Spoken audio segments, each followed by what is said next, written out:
objectifs, il y a bien sûr les transferts de fonds qui peuvent contribuer au développement national de façon très importante.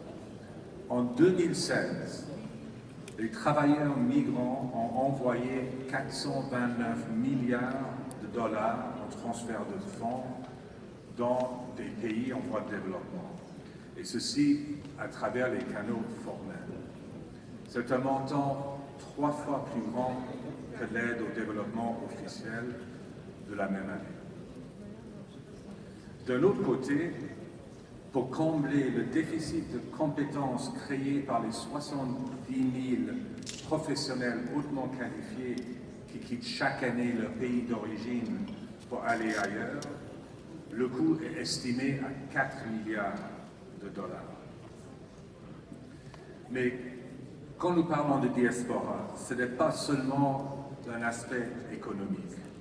Il faut voir que les diasporas jouent aussi un rôle très important dans l'espace transnational, dans les domaines culturels, scientifiques, éducationnels, voire même dans la consolidation de la paix.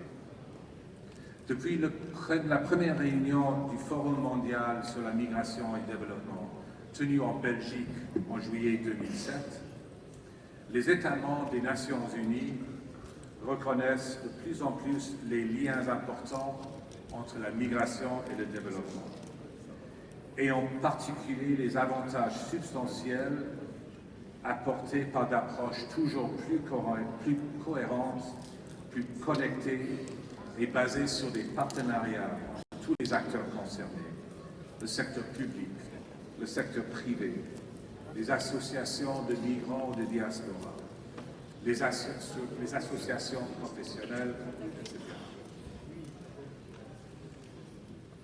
L'agenda 2030 sur les objets de développement durable, ainsi que l'agenda 2063 de l'Union africaine, reconnaissent les migrants comme agents de changement et acteurs pour le développement dans les pays d'origine, de transit et de destination. Et afin d'exploiter cet immense potentiel du diaspora à contribuer au développement socio-économique de leur pays d'origine, il faut faire de sorte que les diasporas puissent contribuer aux politiques nationales de développement. Ceci a été inclus dans la déclaration des chefs d'État et gouvernement de l'Union africaine, des États des Caraïbes et de l'Amérique du Sud, dans la déclaration du sommet mondial de la diaspora africaine en mai 2012. L'objectif de cette déclaration était de préparer le terrain pour une coopération politique, économique et sociale entre les diasporas et leurs pays d'origine. Et nous envoyer un exemple dans cette conférence aujourd'hui.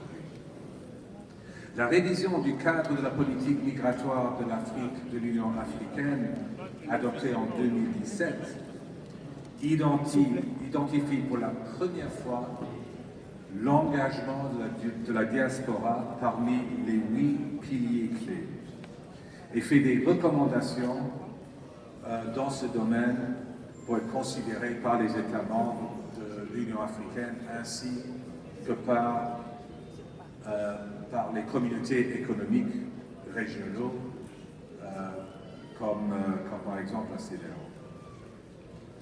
L'engagement entre les diasporas et leur pays d'origine n'est pas quelque chose de nouveau, cela date déjà depuis les années 50. Et depuis ce temps, le débat balançait continuellement entre optimisme et pessimisme. C'est seulement depuis les années 90, et surtout depuis ce millénaire, que la vue positive de cet engagement l'emporte sur l'aspect négatif. Du côté de l'OIM, nous travaillons avec la diaspora depuis les années 70. Nous avions eu beaucoup de programmes de retour des nationaux qualifiés et hautement qualifiés, de transfert de compétences et de savoir, mais toujours on trouvait qu'il y avait un certain impact limité. Et c'est parce qu'il n'y avait pas à l'époque l'engagement total des gouvernants et de tous les différents partenaires. Depuis 2000, nos programmes ainsi que des programmes gouvernementaux ou d'autres agences onusiennes commencent à devenir plus créatifs. Il y avait par exemple la MIDA que beaucoup d'entre vous connaissent, Migration pour le développement en Afrique, qui a vraiment eu un impact substantiel dans plusieurs pays en mieux mettant ensemble le savoir et les compétences de diaspora avec les besoins de leur pays d'origine. Mais la question essentielle à laquelle fait face les décideurs de politique et gouvernements africains n'est pas si les diasporas peuvent contribuer au développement, mais comment. Et ce défi est aussi de trouver comment maximiser les avantages tout en réduisant les risques et les effets négatifs comme le brain drain.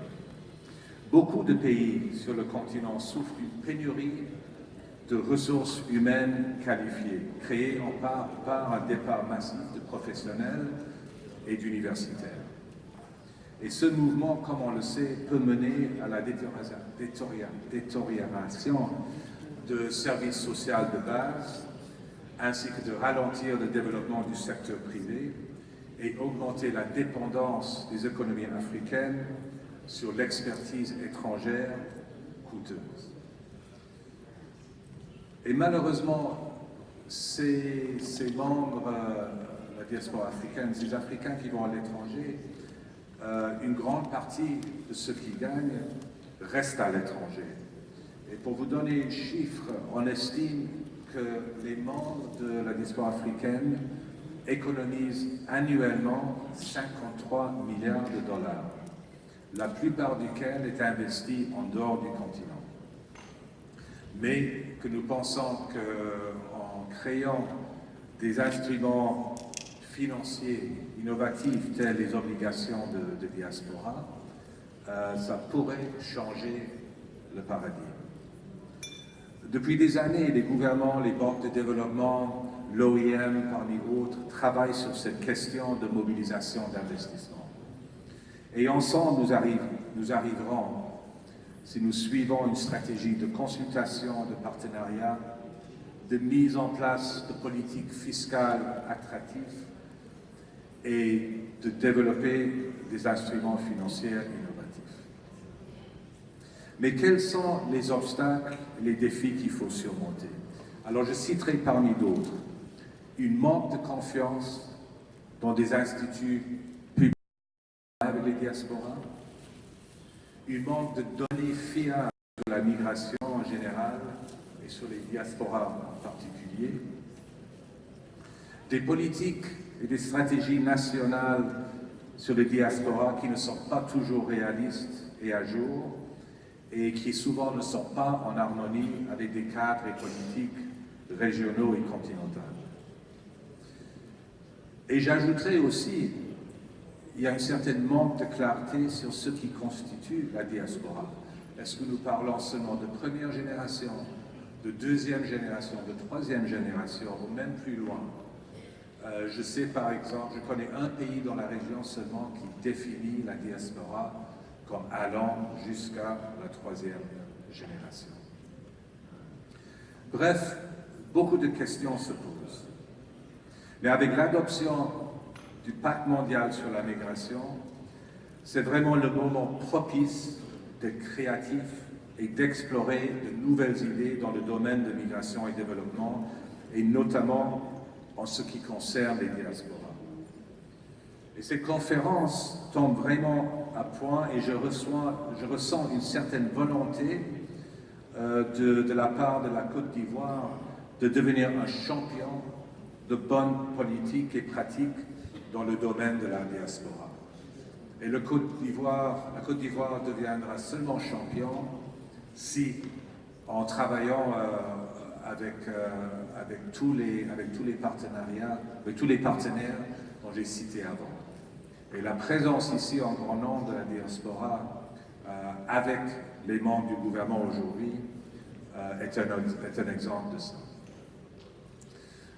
À l'OIM aussi, nous voulons prendre avantage de ce moment pour aller de l'avant en travaillant de façon différente, nouvelle avec la diaspora. Et je vais brièvement citer 3 initiatives en cours. Nous savons que les investissements des migrants peuvent transformer la vie des communautés locales. Et une approche systématique pour mieux comprendre ces investissements de la diaspora a été développée par 2 organisations, Making Finance Work for Africa et DMAG. Et cette méthodologie qui développe, nous travaillons avec eux pour créer une espèce de boîte à outils que nous allons mettre en œuvre avec l'Union africaine et leurs États membres. Un autre de nos interventions, c'est la création de e-Diaspora, qui est un centre global de réseautage collaboratif et de ressources pour mettre ensemble et les groupes de diaspora et les individus expatriés pour leur appuyer à devenir justement des agents de transformation et dans leur pays d'origine et dans leur pays de destination. Finalement, je citerai le travail que nous faisons avec l'Union postale universelle pour faire tomber le coût d'envoyer les transferts de fonds. Pour l'OIM, la migration comme vecteur de développement est devenue prioritaire pour cette région de l'Afrique de l'Ouest, pour le continent africain et pour le monde entier. Il est vrai que depuis 3 ou 4 ans dans cette région comme dans d'autres, il y a une tendance de voir la migration en termes de trafic et de crimes transnationaux, d'abus, d'exploitation et de souffrance de jeunes hommes et de jeunes femmes, migrants et migrantes. Sans diminuer l'importance de continuer à apporter assistance et protection à ces jeunes, comme d'ailleurs le Premier ministre et le ministre Koulibaly en parlaient, sans diminuer cette importance de les protéger, il nous incombe maintenant à tous de changer de discours et de prioriser des politiques nationales et internationales qui appuient et facilitent des stratégies migratoires qui contribuent au développement des pays d'origine, ainsi qu'à l'épanouissement des migrants et de leurs familles. C'est un devoir à nous tous dans cette salle, j'oserais dire, de passer le message que la migration est un outil de développement. Ce n'est pas quelque chose seulement de négatif qui porte atteinte aux souverainetés des États et la sécurité des jeunes. C'est dans cette optique que je salue la tenue de cette conférence aujourd'hui et demain, ainsi que l'engagement du ministre Koulibaly et de toute son équipe. Je souhaite à vous tous des débats productifs et intéressants pour les 2 jours qui suivent. Je vous remercie.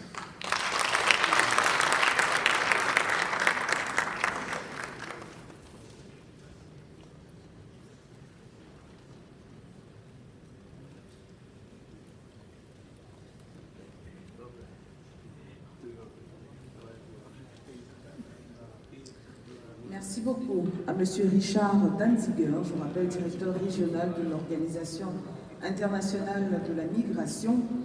Et le thème qu'il abordait, c'était migration et développement, défis et opportunités. Rappelons-le, il couvre la zone de l'Afrique de l'Ouest et du Centre.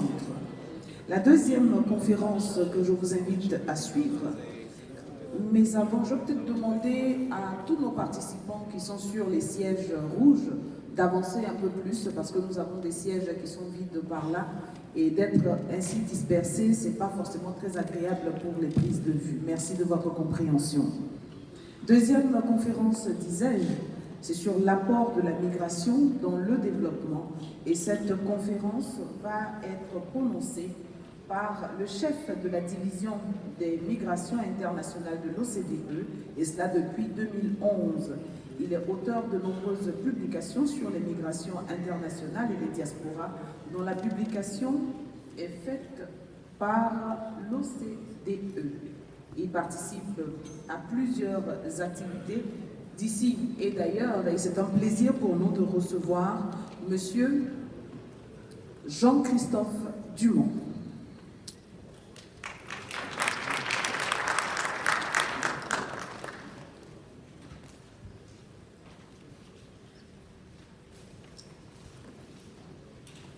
Merci. Monsieur le ministre de l'intégration africaine et des Ivoiriens de l'extérieur, Monsieur Ali Koulibaly, éminent participant. Mesdames, Messieurs, c'est un grand honneur et un grand plaisir pour moi que de m'adresser à vous aujourd'hui dans le cadre de ce troisième forum de la diaspora ivoirienne intitulé Talents et investisseurs, le rendez-vous des emplois et des opportunités. On estime aujourd'hui qu'il y a plus de 257 millions de migrants internationaux de par le monde. Parmi eux, plus de 127 millions, soit 1 sur 2 environ, vivent dans les pays de l'OCDE, c'est-à-dire 36 pays parmi les plus industrialisés. Le nombre total de migrants dans les pays de l'OCDE a cru de 60% en 15 ans. Dans ce contexte, les migrations en provenance du continent africain ont augmenté plus rapidement encore, de près de 75% au cours des 15 dernières années. Aujourd'hui, 12,5 millions de ressortissants africains résident dans les pays de l'OCDE, notamment en France, qui à elle seule accueille un tiers d'entre eux. 30% sont diplômés du supérieur et près de la moitié, 48%, sont des femmes. Les migrants apportent avec eux un large éventail de compétences, formelles et informelles, constituant un atout majeur pour les économies et les sociétés qui les accueillent, les pays de l'OCDE en grande partie, mais également un formidable potentiel pour leur pays d'origine. La diaspora ivoirienne constitue une part modeste, mais croissante, de la diaspora africaine. D'après les dernières données des Nations Unies, on estime à près d'1 million de personnes nées en Côte d'Ivoire résidant dans un autre pays, pour la plupart sur le continent africain. Mais le nombre total d'Ivoiriens de l'extérieur est sans doute plus important, comme l'a rappelé Monsieur le ministre dans son intervention. Le nombre d'Ivoiriens résidant dans les pays de l'OCDE est quant à lui connu précisément et estimé à 200 000 personnes, auxquels il faut ajouter plus de 50 000 enfants qui sont nés dans les pays de l'OCDE, d'au moins un parent ivoirien. Au cours des 15 dernières années, la diaspora ivoirienne dans les pays de l'OCDE, au cours des 15 dernières années, la diaspora ivoirienne dans les pays de l'OCDE a triplé. Elle a augmenté de 30% simplement sur les 5 dernières années. Aujourd'hui, il y a 2 fois plus d'Ivoiriens dans les pays de l'OCDE que de Libériens ou de Maliens. 50% de plus que de Malgaches, mais encore 2 fois moins que de Ghanéens. La diaspora ivoirienne est importante, en forte croissance, de plus en plus diverse et dispersée. La France reste la principale destination et accueille près de la moitié des Ivoiriens dans les pays de l'OCDE, soit environ 100 000 personnes. On comptabilise toutefois plus de 30 000 ressortissants ivoiriens aux États-Unis, 23 000 en Italie, 13 000 au Canada. Au Canada, la diaspora ivoirienne a doublé entre 2011 et 2016. Elle a été multipliée par 8 en 15 ans. Au-delà de ces quelques destinations phares, on trouve maintenant des Ivoiriens que vous représentez toutes et tous aujourd'hui, partout dans le monde. Plus de 3 000 en Suisse, 1 millier en Suède, 500 en Australie ou au Danemark, 300 en Autriche, en Irlande ou en Norvège, 200 au Japon, etc. Chaque année, ce sont près de 20 000 Ivoiriens qui obtiennent légalement un titre de séjour dans un des 36 pays de l'OCDE. 20 000 Ivoiriens chaque année. Un chiffre qui a été multiplié par 2 depuis 2010. Ils sont dans des professions de cadres dirigeants ou entrepreneurs, dans des professions intellectuelles et scientifiques telles que médecins ou ingénieurs, pour environ 10% d'entre eux, dans des professions intermédiaires et techniques, y compris dans les nouvelles technologies, encore environ 10% d'entre eux, et puis au service des particuliers dans de multiples fonctions, pour environ 1/5 d'entre eux, ou dans des professions moins qualifiées.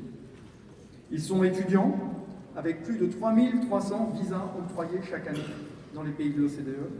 Ils partent le temps d'une mission ou pour rejoindre leur famille.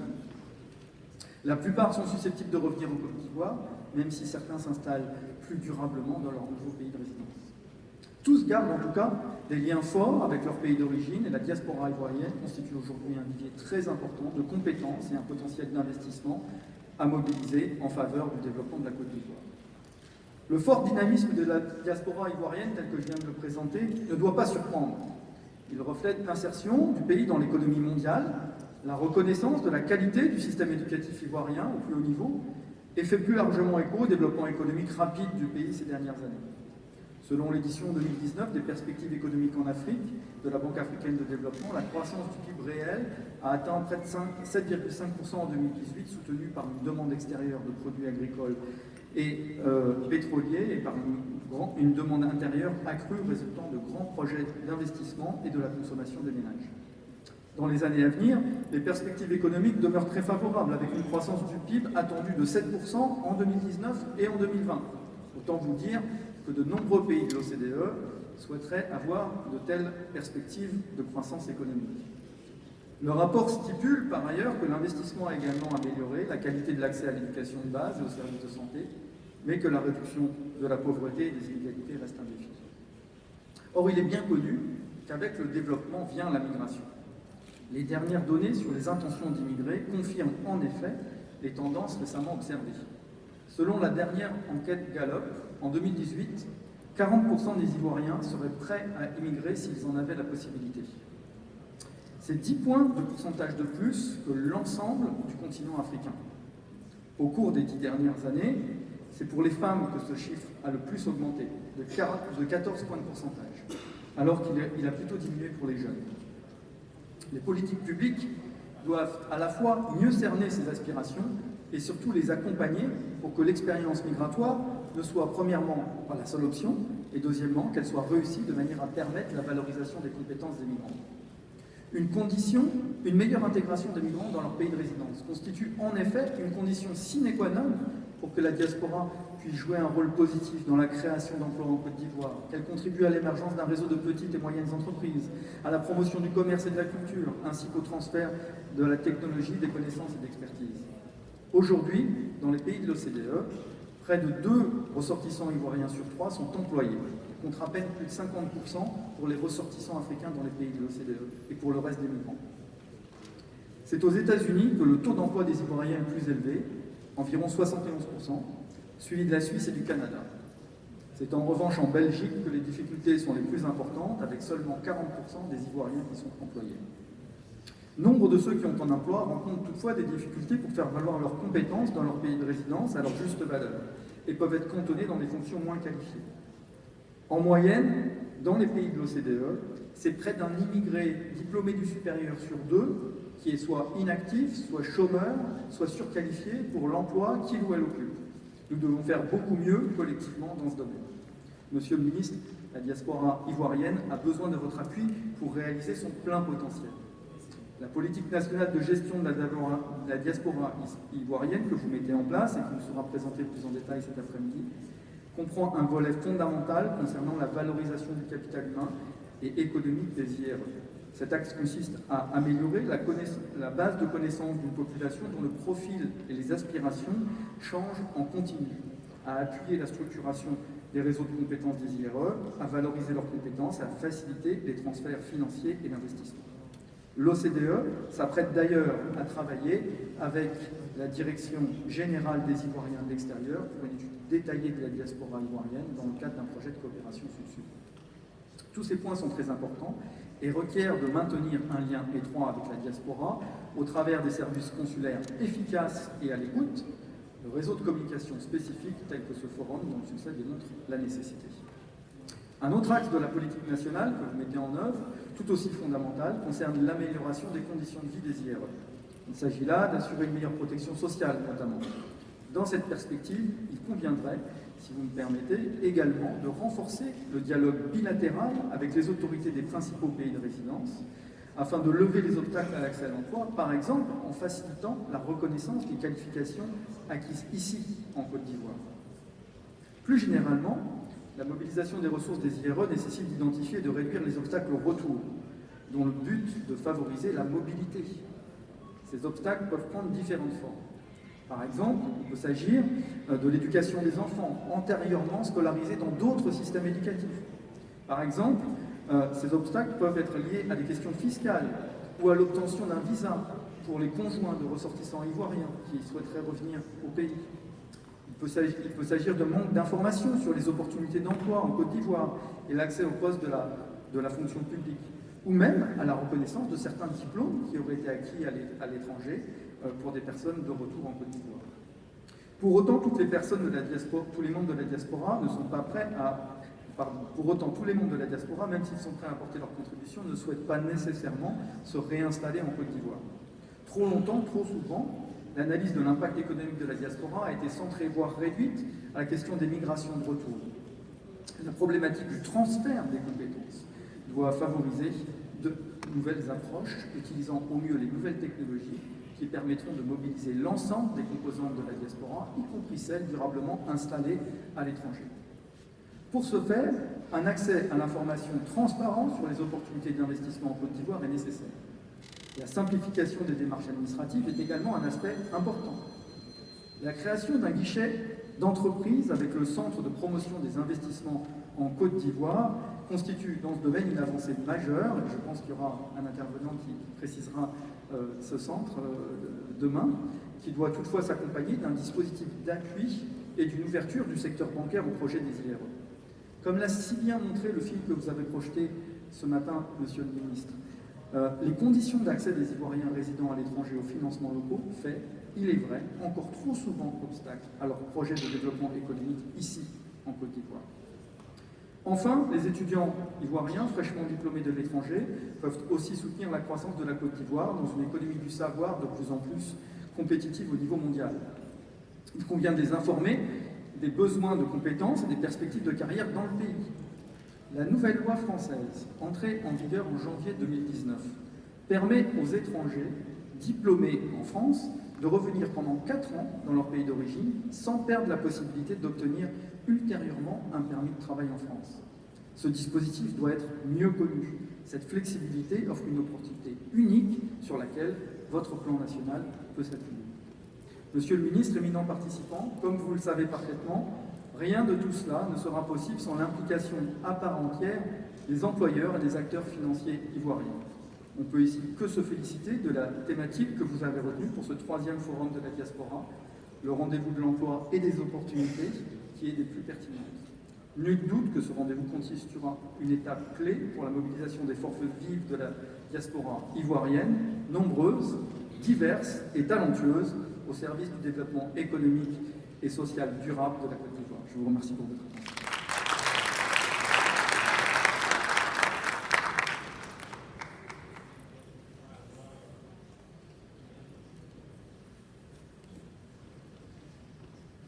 Merci beaucoup à Monsieur Jean-Christophe Dumont, chef de division pour les migrations internationales à l'OCDE. Titulaire de 2 doctorats, notre prochain intervenant est directeur du CIRES depuis août 2010, directeur adjoint de l'unité mixte internationale résilience depuis le 1er octobre 2018, coordonnateur du programme thématique de recherche socio-économie et marché du CAMES depuis 2014. Il est également auteur d'une dizaine de publications et copublications qui tournent autour des questions forestières, de la lutte contre la pauvreté, de l'enseignement supérieur, de la gouvernance, de la performance agricole et j'en passe. Mesdames et messieurs, nous tendons nos oreilles pour suivre cette contribution de notre 3e conférencier sur le thème « La contribution de la diaspora au développement de la Côte d'Ivoire ». Docteur Diarra Ibrahim.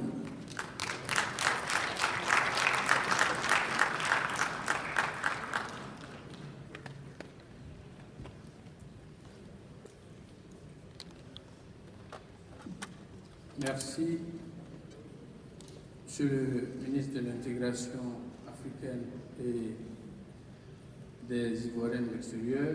Je voudrais vous remercier d'avoir associé notre institution, votre institution de recherche, qui est le CIRES, structure de recherche de l'Université Félix Houphouët-Boigny, pour parler d'un thème qui nous a été soumis, contribution de la diaspora au développement de la Côte d'Ivoire. C'est vrai que, en l'absence de données régulières et de données qualifiées souvent de fiables, il n'est pas toujours facile d'avancer un certain nombre de choses, mais c'est un exercice que nous allons, sur la base donc de documentation que nous avons pu explorer.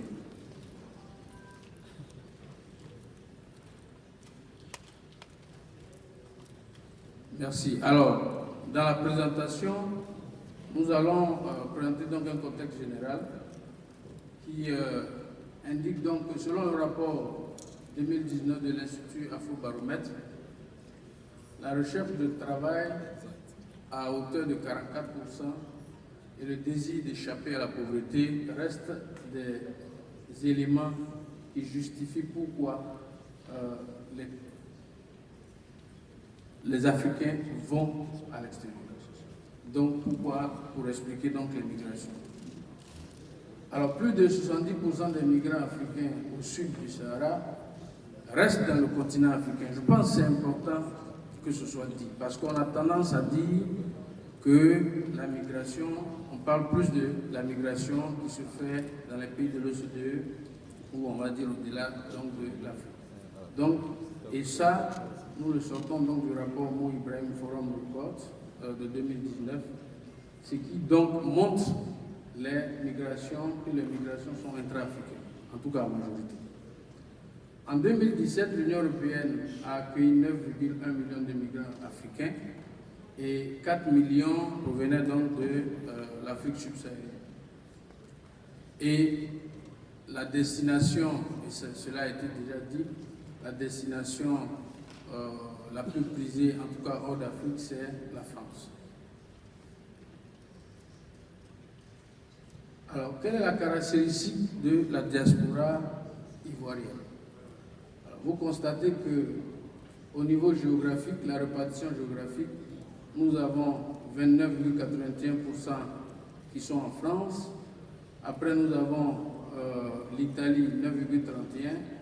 Et puis, vous avez les autres destinations qui sont, comme je l'ai dit, des destinations au niveau africain.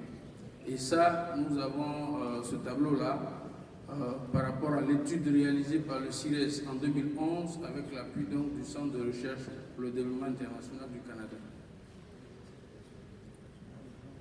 Quand vous regardez également en termes de caractéristiques, vous voyez que nous avons en 2008, pour la population des Ivoiriens qui sont en France, un niveau d'instruction supérieur, et vous avez tout ce qui est en rouge, donc niveau supérieur, on va dire niveau secondaire et primaire. Au niveau du sexe, on a pratiquement à part égale les femmes et les hommes, et puis l'âge se situe entre 25 et 64 ans. On continue également pour les caractéristiques de la diaspora ivoirienne, mais cette fois-ci, en termes de secteur d'activité, nous avons au niveau des télécommunications, la recherche et développement, 22%. Nous avons au niveau de l'éducation, la santé et l'action sociale, 20% qui interviennent, 16% dans l'hôtellerie. Et puis les autres, 31%, ce sont des emplois, je ne dirais pas moins valorisants, mais qui demandent souvent une compétence pas forcément très élevée. Alors, les transferts de fonds, puisque la question fondamentale, c'est de savoir comment capter les fonds de la diaspora et en faire un levier de développement. Je pense que ça, c'est un élément important. Et ce qu'il faut dire de façon très claire, c'est que les transferts de fonds sont utilisés comme des moyens de lutte contre la pauvreté. Et ça, sur le plan microéconomique, nous pensons que ça a joué un rôle très important. Entre 2000 et 2009, après les données de la Banque mondiale, les transferts d'argent reçus par la Côte d'Ivoire sont passés de 119 à 185 millions de dollars américains, soit à peu près 1% du PIB ivoirien. Les transferts de travailleurs immigrés vers la Côte d'Ivoire se sont élevés, partant de la Côte d'Ivoire si vous voulez, se sont élevés en 2010 de 12 438 709, dont 7 840, qu'est-ce que je rappelle? Les transferts, c'est en termes d'argent, 12 438 709 782, voilà, dont 7 milliards, on va dire, en provenance de la France. Donc 63% à peu près. Et comme on l'a dit tout à l'heure, la majorité donc, de la diaspora est en France.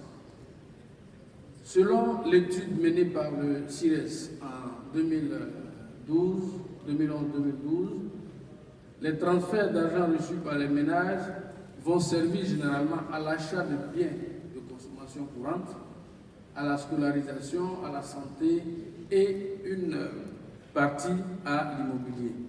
Et je l'ai dit tout à l'heure, lorsque vous arrivez à régler les problèmes liés à la subsistance, les problèmes liés à la consommation des ménages, à scolariser les enfants, à régler les problèmes de santé, vous réduisez la pauvreté. Parce qu'il est important de le dire, la pauvreté est un phénomène qui est à la fois monétaire, mais également non monétaire. Et lorsque vous accroissez le niveau d'éducation, vous luttez contre un élément de pauvreté. Si vous accroissez le niveau de santé de la population, vous réglez également le problème lié à la pauvreté, puisque ce sont des éléments qui jouent sur le capital humain. Alors, Adam Cepage, qui sont des auteurs en 2005, ont indiqué que si vous avez une hausse de 10% dans les volumes de transferts d'argent au niveau international, par tête, ça va permettre donc une baisse de 3,5% de la proportion de personnes qui vivent dans la pauvreté. Bon, ça nous reconforte donc dans les transferts qui sont opérés en faveur donc des familles qui sont restées sur place. Et on a deux auteurs qui sont également du CIRES, Aouré et Kimou, sur la base des données recueillies sur l'étude réalisée donc IRPI en 2012, montrent que les transferts reçus en Côte d'Ivoire vont permettre d'accroître les dépenses d'éducation par tête et donc de permettre la baisse significative de la probabilité d'appartenir à la classe des pauvres. Donc cela confirme effectivement que les transferts de fonds sont utilisés pour régler ou lutter contre la pauvreté. Alors, nous avons un schéma qui présente la proportion donc, des transferts en 2010. Nous voyons 89,97, donc à pratiquement 90% des envois qui sont orientés vers la consommation et 10% qui sont orientés vers l'immobilier. Vous avez un deuxième schéma qui indique 94,25% des envois consacrés à la consommation et 5,75% pour les investissements immobiliers. Ce schéma est le même que celui que j'ai présenté auparavant, mais c'est à dessein que je présente ces deux. Vous voyez que là, vous avez l'année 2010 et vous avez l'année premier semestre 2011.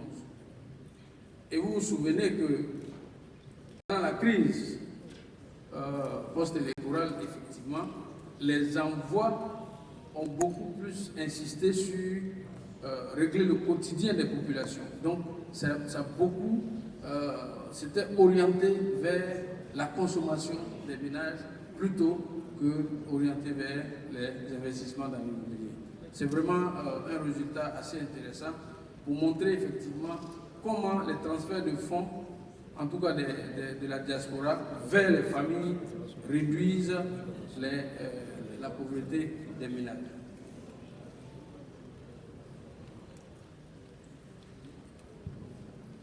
Alors, je me pose la question de savoir est-ce que les transferts de fonds peuvent être des leviers au développement. Avec ce point d'interrogation, on se pose la question, est-ce que ça l'est déjà ou est-ce que ça peut permettre de jouer ce rôle de levier? Alors, nous avons deux auteurs qui sont également des chercheurs de SIRES, Kona Sylvain et Nzoué Félix Fofana, qui ont publié récemment un article et qui montrent dans leur étude que les transferts de fonds n'ont pas d'impact significatif. Ça ne veut pas dire que ça ne joue pas un rôle, mais ça n'a pas d'impact significatif sur la performance économique. Mais par contre, ils montrent qu'il y a une relation non linéaire.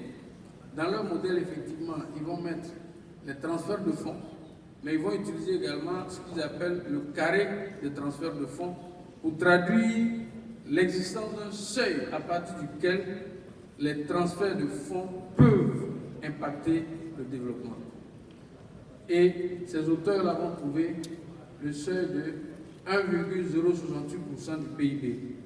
Et selon les chiffres que nous avons actualisés, nous sommes à 0,8% du PIB. Cela signifie donc qu'il y a des efforts effectivement à faire dans ce sens, mais pour parler comme les mathématiciens, c'est une condition qui est nécessaire mais pas suffisante, puisque même si vous avez ces fonds-là, il faut pouvoir les orienter vers des activités productives. Et ça, c'est vraiment un aspect important.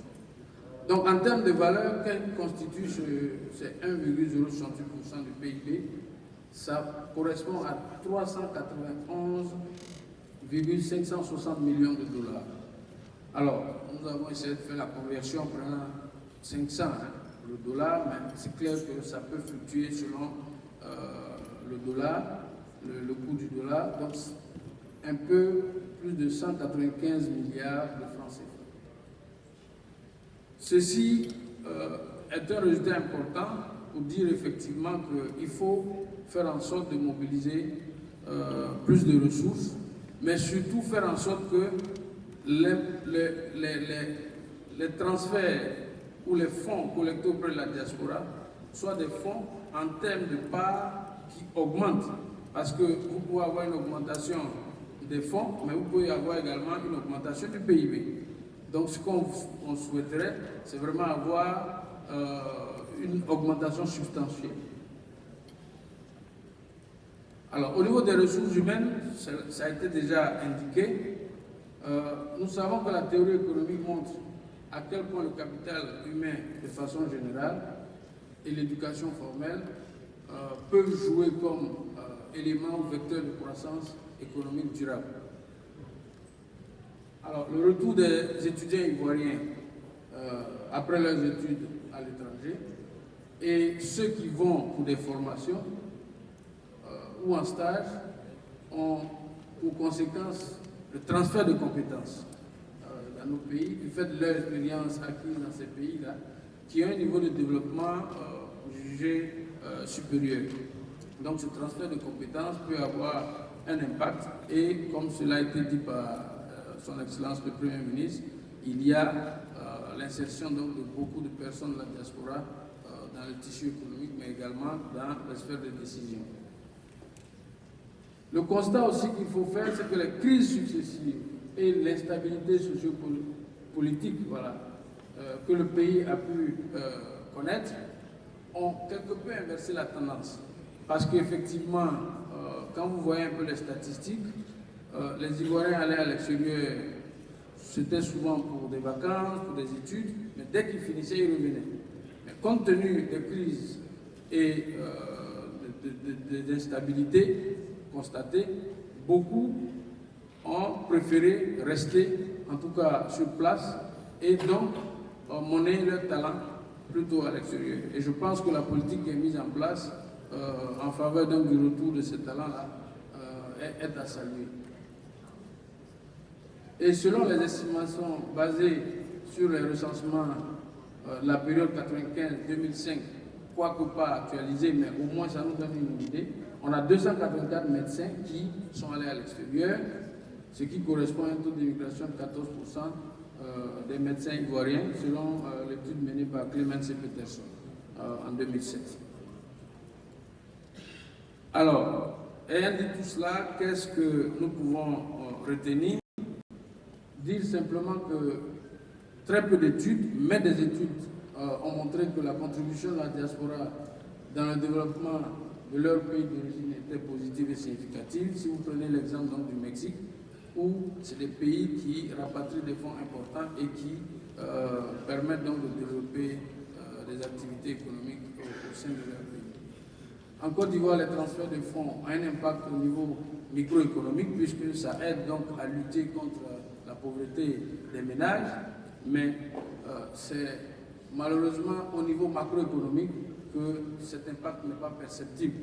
Et comme on l'a dit tout à l'heure, d'après l'étude menée par Silver, et je pense qu'il y en aura bien d'autres, pour essayer de voir quel est le seuil à partir duquel il serait possible que les fonds de la diaspora collectés puissent permettre donc d'impacter le développement donc, de notre pays. La réalisation de ce travail nous a permis également de constater les difficultés liées à la disponibilité des données économiques et financières complètes et fiables sur tous les secteurs d'activité en ce qui concerne la diaspora. Ça, c'est vraiment dire qu'il est important de mettre l'accent sur la collecte d'informations régulières qui permettent effectivement de faire des bonnes prédictions, mais également de mieux planifier un certain nombre d'activités et d'actions en faveur donc, de l'émergence de la Côte d'Ivoire, mais également du développement du pays. En termes de recommandations, nous proposons que l'amélioration du niveau des fonds de la diaspora, mais surtout mobiliser des fonds collectifs. Parce que ce que nous avons constaté, la plupart du temps, les gens envoient leur famille de façon individuelle, mais c'est vraiment faire en sorte de mobiliser des fonds collectifs, mais également voir comment, puisque des fonds existent, il y a des philanthropes de par le monde qui peuvent également financer un certain nombre d'activités. Il est quand même important que ces personnes-là puissent également être identifiées et encourager des initiatives en ce sens, surtout pour le financement d'infrastructures sociales au niveau local, mais en adéquation avec la politique, on va dire, du pays. Encourager et soutenir les communautés dans leurs actions de développement dans leur région d'origine. C'est vrai qu'on n'a pas parlé des différentes associations qui existent et qui ont souvent des actions qui mènent dans leur localité d'origine, mais il y a des actions, par exemple la construction d'un centre de santé pourrait être appuyée par le gouvernement. De toutes les façons, la construction d'un centre de santé nécessite donc qu'il y ait des médecins qui soient affectés et c'est important que le gouvernement puisse également les accompagner, mais surtout identifier ce type de projet pour s'assurer que ça se fait vraiment dans les, on va dire, dans les normes qui sont exigées. Rechercher les compétences au sein de la diaspora en adéquation avec les besoins économiques. C'est vrai qu'au niveau de la diaspora, vous avez plusieurs compétences, mais il faut s'assurer que les compétences que nous allons chercher, nous en avons effectivement besoin et faire en sorte que ce soit des compétences soient productives. Mettre en place des mécanismes de collecte et de publication régulière de statistiques économiques et financières permettant d'apporter une plus grande lisibilité du rôle des Ivoiriens de l'étranger dans l'économie nationale.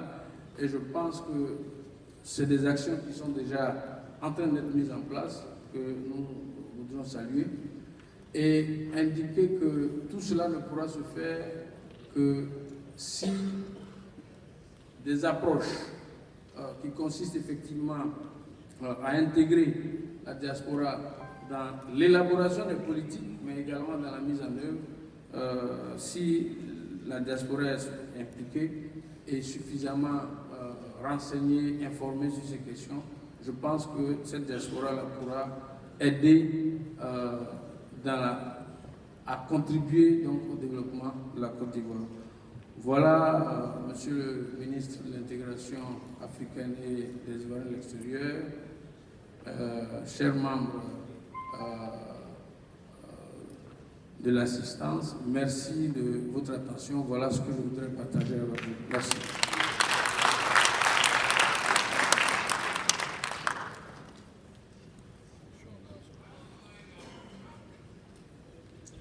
Merci beaucoup. C'était là notre troisième conférencier, Dr Diarra Ibrahim, directeur du CIRES. Petit récapitulatif de ce que nous avons pu entendre pour la conférence numéro 1 donc sur les migration et développement, défis et opportunités. Nous avons pu avoir une cartographie de la migration dans le monde et l'accent a été mis sur les pays africains. Nous avons eu les effets de la migration sur le développement des pays de départ et des pays de destination. Et M. Richard Danziger a fini par les préoccupations soulevées par la migration dans des agendas internationaux et les répercussions sur les pays africains. M. Jean-Christophe Dumont, quant à lui, abordait la question de l'apport de la migration.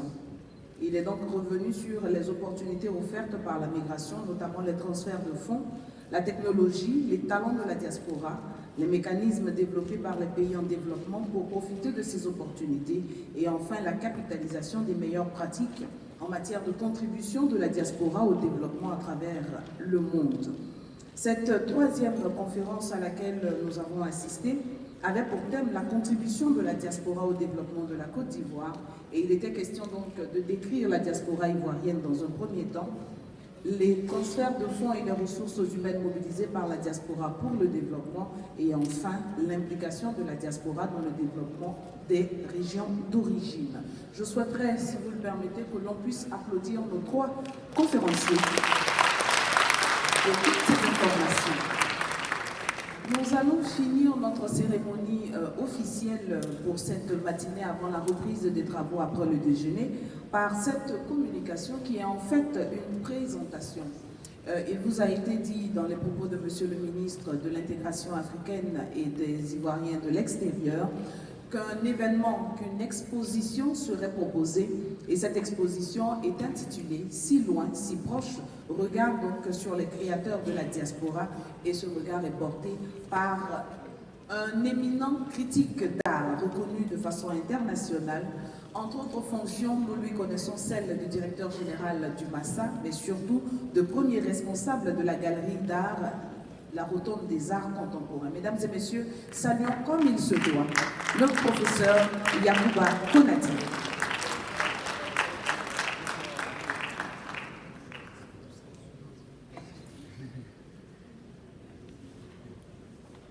Je voudrais dire bonjour à tout le monde et indiquer que mon propos est d'ordre informatif, mais j'ai la conscience que cette information est transversale. J'ai commencé à réfléchir à cette question au-delà de l'expédition qui m'a été confiée et je me suis rendu compte que la première image que je devais vous présenter n'est pas celle de l'affiche à laquelle vous avez échappé, parce que finalement, ce n'est pas celle-là qu'on a retenue pour l'exposition, mais une sculpture qui vient juste avant, que j'ai citée en numéro 0. Je ne sais pas si les techniciens peuvent m'aider. Voilà, c'est un calao, c'est nouveau. Pour moi, c'est emblématique de la puissance sculpturale, non seulement de la Côte d'Ivoire, mais de l'Afrique tout court. Je n'ai pas le temps de vous expliquer à quoi ça renvoie, mais pour ceux que ça intéresse, vous savez que le calao, c'est l'un des animaux mythiques du bois sacré Sénifo. Vous remarquerez que ses ailes sont déployées et que son ventre est relativement mais son ventre, ce n'est pas la bédaine, mais c'est le siège de la connaissance. En Afrique, on ne dit pas c'est sorti de mon esprit, on dit c'est sorti de mon ventre. C'est le ventre qui est le siège de la connaissance, le siège de l'affectivité, mais aussi le siège des émotions. Alors, je montre cette sculpture parce que vous savez que l'actualité est dominée par la problématique de la restitution d'un bien culturel qui se sont retrouvés en Europe et même en Asie, en Amérique, dans des conditions que vous savez. Et aujourd'hui, il y a un vrai débat qu'on ne peut pas éviter. Et ce débat, lorsque on le mène, il ne faut pas oublier que ce qu'on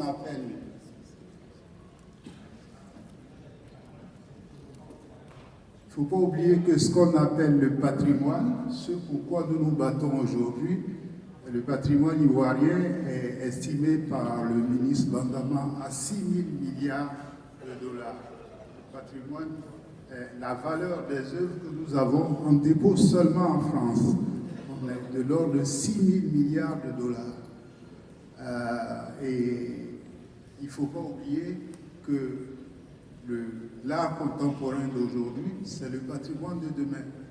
Donc les artistes que nous allons vous présenter aujourd'hui, il faut apprendre à les regarder, à les encourager, à les aimer et si possible à en acquérir, parce qu'il ne faut pas qu'on se retrouve dans la problématique qu'on est en train de gérer difficilement aujourd'hui, de réclamer qu'on nous restitue des œuvres qui tous les jours sortent devant nous et pour lesquelles nous pouvons prendre des options d'achat, mais qui, bref, comprenez le propos.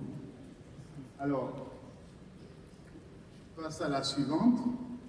Maintenant, on a sauté l'affiche de tout à l'heure qui présentait les 4 artistes que je me propose de vous présenter cet après-midi. Ces 4 artistes qui relèvent de la diaspora. Je pense qu'il faut indiquer le rôle que la diaspora joue dans la question de la culture, tout simplement. En réfléchissant à la question, je me suis rendu compte que ce rôle-là est lié, si on est optimiste, à ce qu'on pourrait appeler les joies de l'indépendance, parce que imaginez que dans les années 60, quand vous pouvez donner les chiffres des cadres formés, des cadres qui étaient disponibles, toutes catégories confondues, quand on parlait de profs à l'époque, c'était des profs de lycée, il n'y en avait pas 100, il n'y avait pas 100 personnes, il n'y avait pas mis ensemble les ingénieurs, les médecins, il n'y avait pas 100 personnes. Donc il a fallu envoyer tout le monde en formation, tout le monde. Et parmi ceux qui sont partis, il y a eu des artistes, mais il y a eu des profs, il y a eu des médecins. Donc en fait, notre modernité est fille de la diaspora. Nous sommes tous des fils de la diaspora. Le seul problème, c'est qu'à un certain moment, la diaspora se donnait très rapidement les moyens d'un retour gagnant. Et puis, à partir d'un certain moment qu'on peut situer dans le temps, je remercie le professeur Diarra d'ailleurs d'avoir marqué un peu ce moment de retournement où les gens qui vont apprendre ne ressentent plus le besoin de revenir. Ce moment dans les arts se présente à partir des années 97-99. C'est le moment où on a les grosses hémorragies. L'un de ceux qui en a le plus souffert au plan des arts, c'est Suleiman Koli. Il a perdu, je ne sais pas, 14 artistes lors d'une tournée. Moi-même, j'ai été le témoin d'artistes qui ont séquestré leur chef pour lui arracher leur passeport et qui se sont dispersés dans la nature. Ça se passait à Montréal. Alors évidemment, c'est très bien pour eux, hein, mais pour nous, c'est triste parce que la plupart du temps, ils sont perdus pour les arts. Ils ne sont pas perdus pour la plonge, ils ne sont pas perdus pour tout le monde, mais j'insiste là-dessus parce que la question des diasporas, moi je la pose au pluriel, est une question qui est essentielle pour la conservation des valeurs culturelles. On n'en a pas conscience. Moi, la première fois que je me suis réveillé à cette évidence, je me suis retrouvé au Brésil, à Salvador de Bahia, devant l'un des grands chefs du reggae de là-bas, qui s'appelle Carlinhos Brau. Carlinhos Brau. Il m'a reçu, j'étais avec Rélément, il me reçoit dans des conditions optimales, il vit dans une favelas qu'il a transformée en disant « Dans ma favelas, c'est là que j'ai grandi, ça doit être 0 meurtre, 0 drogue, 0 prostitution. » Il a beaucoup d'argent, il réinvestit pour que justement le standing global de son quartier soit rehaussé. Et il me reçoit et sa mère nous fait à manger et moi je le remercie de sa promptitude, de sa générosité. Et puis il me dit, mais c'est toi que je dois remercier parce que je ne sais pas, peut-être, nous nous considérons ici comme des Ivoiriens parce que le lopin de terre où nous nous trouvons a été racheté par une princesse à Caen, dont la sœur était venue en esclavage ici, et sa sœur jumelle, qui était inconsolable, a ramassé tout ce qu'elle pouvait récupérer comme or. Elle est revenue pour libérer sa sœur, et quand elle est arrivée, sa sœur venait de partir d'ici. Elle a racheté cet espace pour que tous les esclaves qui seront libérés viennent se réfugier là. Donc nous sommes là grâce à la Côte d'Ivoire. Et puis il m'ajoute, mais je suis fâché, on est fâché avec vous. Évidemment, moi je pensais qu'il dirait, vous nous avez vendus, vous nous avez, etc. Il dit, on est fâché avec vous parce qu'on a conservé des choses que vous ne venez pas chercher.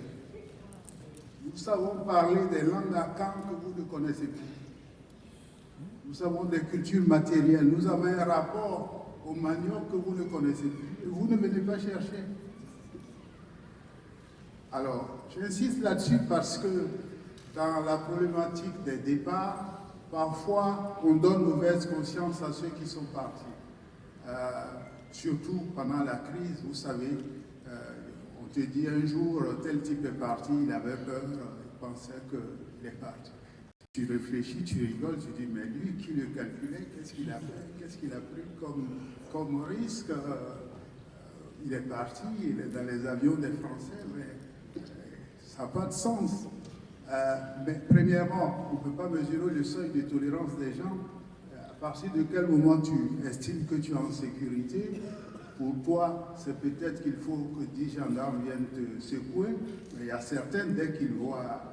Bref, les gens s'en vont comme ils vont, mais il ne faut pas les culpabiliser. Il faut considérer qu'ils nous apportent quelque chose et que souvent, eux retiennent des choses, ils accordent plus de valeur aux choses auxquelles nous n'accordons plus de valeur parce que tous les jours, nous les consommons, tous les jours, nous avons de la chose. C'est pour cela que le rôle de la diaspora me semble important et que j'ai choisi pour vous quelques-unes de ces figures. Louga, les gens de ma génération savent que, évidemment, la musique ivoirienne n'est pas née seulement par les gens de la diaspora. On avait l'Amédée Pierre qui était à la maison ici, les Mamadou Douya qui se débrouillaient comme ils pouvaient se débrouiller, mais celui qui a parlé à la jeune génération, qui a donné un vent de modernité, qui faisait que ça faisait un peu américain, c'était valorisant pour les jeunes de croire à notre musique, c'est Louga François, entre autres. Donc, le chef de Louga François est réalisé par James Kokobi, qui est partie prenante de l'exposition de cet après-midi. Et il a fait, pendant les années 2009-2010, une série de portraits de personnes, on était vraiment en pleine crise, et lui, il vit en Allemagne, il vit à Essen, et maintenant il est plutôt moitié ici, moitié en Allemagne, avec un peu de chance d'ici 2 jours, vous le verrez passer, et il a imaginé la Côte d'Ivoire au moment où elle était fracturée, menacée de division. Il a mis ensemble 60 figures comme ça, dont Louga François, dont le cardinal Yago, dont Zagoli Golier, dont Drogba, etc. Toutes les personnalités qui, lorsqu'il est couché à Essen, font qu'il a en lui-même quelque chose de particulièrement ivoirien. Et c'est pour cela que pour moi, c'est un artiste qui compte beaucoup, et vous verrez tout à l'heure que ça vaut la peine. Suivant, s'il vous plaît. Alors, et là, je vous présente une œuvre de Michel Codiot, qui est vraiment le premier artiste peintre à avoir exposé dans l'espace public en Côte d'Ivoire. Je ne dis pas, je ne saurais pas dire, on n'est jamais le premier tout seul. Hein.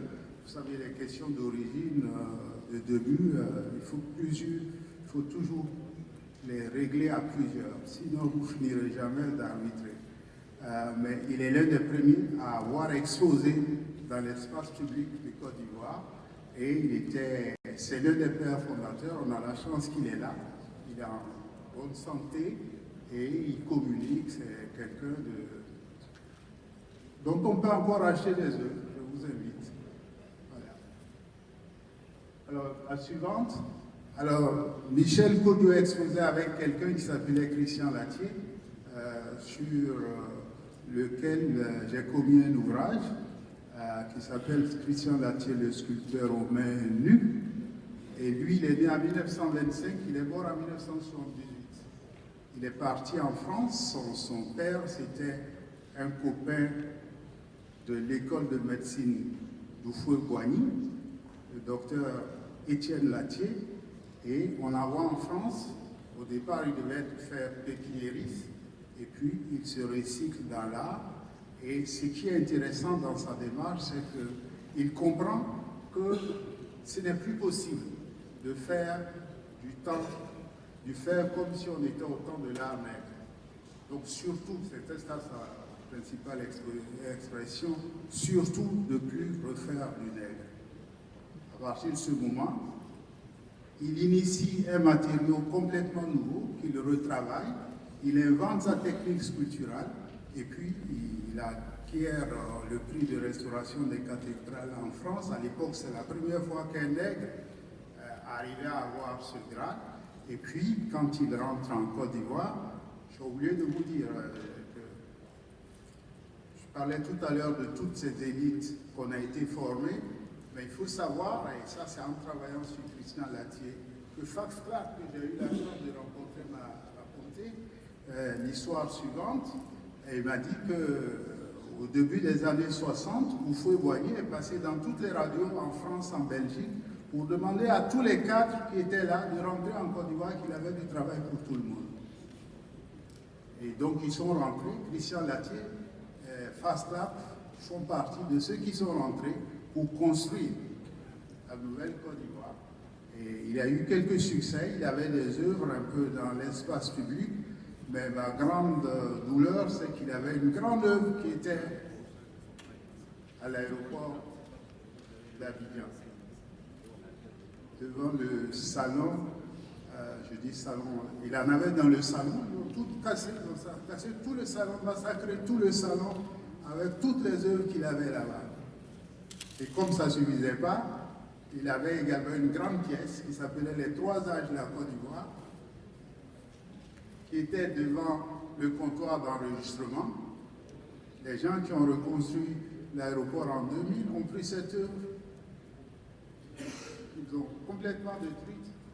L'architecte Sosa, moi, m'appelle pour dire il y a une catastrophe, qu'est-ce qu'on fait? On ne sait pas où mettre l'œuvre. On la prend, on la couche pendant longtemps sous les escaliers du palais de la culture. Et puis, à un certain moment, moi, des jeunes me font... Bref, l'œuvre aujourd'hui a besoin d'être restaurée. On a les moyens de la restaurer, mais on ne sait pas où la mettre. Si vous trouvez un endroit où on peut mettre une œuvre de 14 mètres qui soit visible, et c'est une œuvre qui à elle seule vaut au moins 400 millions. Au moins 400 millions. C'est-à-dire, s'il faut la vendre demain, moi je peux trouver des gens qui vont l'acheter à 400 millions qu'on va donner à la famille. Mais la famille ne tient pas à la vente. On me dit que je dois arrêter. Alors bon, donc, je vais aller très vite. La suivante, s'il vous plaît.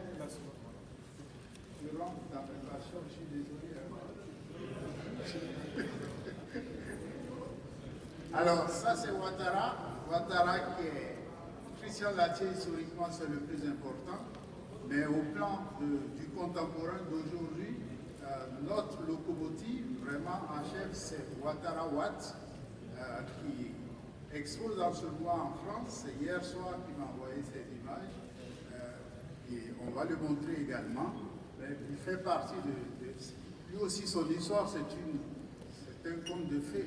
C'est-à-dire qu'il a la chance de rencontrer dans sa vie quelqu'un qui s'appelle Jean-Michel Basquiat, qui fait une exposition à Paris. Lui va voir l'expo comme ça. Et puis, dans toute l'expo, Basquiat ne regarde personne d'autre sinon lui.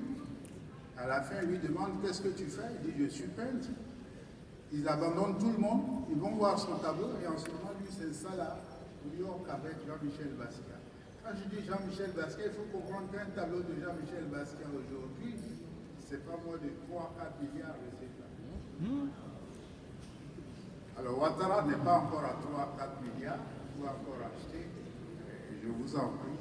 Alors donc la suivante s'il vous plaît, ça c'est 10 000 petit, c'est 10 000 $ le tableau. Et ça, c'est une pièce beaucoup plus grande qui doit valoir 3 à 4 fois plus. Et vous verrez qu'il travaille sur le patrimoine sénoufo, mais il travaille aussi sur la problématique de l'énigme entre les chiffres et les lettres. Donc c'est quelqu'un qui a beaucoup étudié la mystique traditionnelle sénoufo et qui est également très introduit dans tous les codes de la picturalité contemporaine. La suivante, s'il vous plaît. Alors ça, c'est 2 œuvres de Ouattara également. Ça fait partie des choses qu'il m'a envoyé hier. L'autre, c'est une pièce qui a eu beaucoup de succès. Ça s'appelle Black Magic Woman. Et là, c'est la transcendance du son. Suivant. On peut terminer, si vous voulez. Je montre juste James Kokobi et puis on arrête. Alors ça, c'est Ngué Sankara. C'est les fondateurs du groupe Obu. Le groupe Obu est un groupe intéressant parce que l'idée de faire le groupe a commencé ici, mais ça s'est consolidé à Paris. Donc, il y a eu un effet diaspora aussi très fort dans la montée en puissance de ce groupe qu'on considère comme étant l'école d'Abidjan. Suivante, s'il vous plaît. Alors ça, je termine là-dessus, c'est l'œuvre de James Kokobi, celui qui a fait le portrait de Louba qu'on vient de montrer. Cette œuvre s'appelle Darfour. C'est un peu l'emblème du lieu où vous êtes invité ce soir. James Kokobi, il a eu le prix d'excellence du président de la République l'année dernière. Et c'est vraiment quelqu'un qui est également dans une recherche de retour à la sculpture, mais avec des moyens complètement nouveaux. Il peint le bois, mais il ne peint pas, il sculpte le bois, mais il sculpte seulement du bois mort. Donc au total, je voudrais vous inviter à venir voir cette exposition. Et j'invite tous les membres de la diaspora à soutenir tous les artistes qui vivent dans leur proximité. Il faut que chacun comprenne que les artistes ont vocation à donner des formes et des contenus à nos mémoires. Lorsqu'on parlera de 2019 aujourd'hui, il y a des chances qu'on dira le moment où Magic Gasoil, c'est comme ça s'appelle, chantait alors à Gagnoa, la conscience magique. Il faut vraiment comprendre que le rôle des artistes, c'est de nous donner des émotions qui nous permettent d'avoir un esprit d'appartenance et que c'est eux qui nous aident à sentir que nous sommes ensemble et que nous sommes des frères et que nous devons croire en un avenir commun et mutuel. Merci.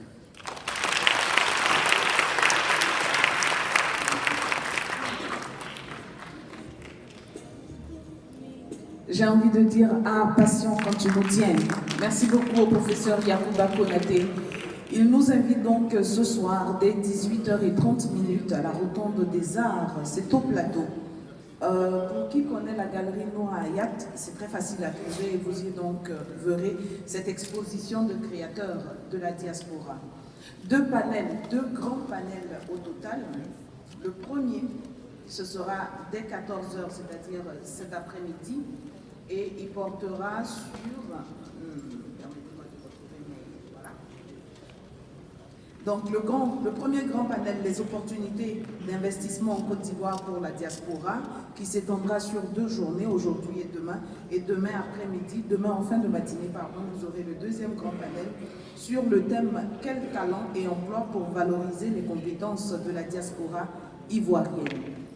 Mesdames et messieurs, pour cette matinée, nous nous arrêtons là.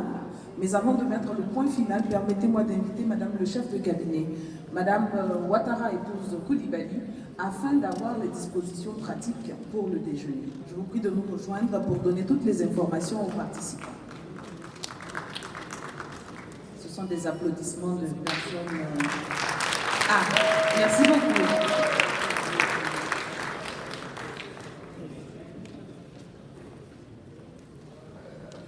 Merci beaucoup, Mariam Koulibaly. Chers participants, je voudrais vous dire que le déjeuner se passe à Cocody, à la baie de Marseille, et vous avez dû recevoir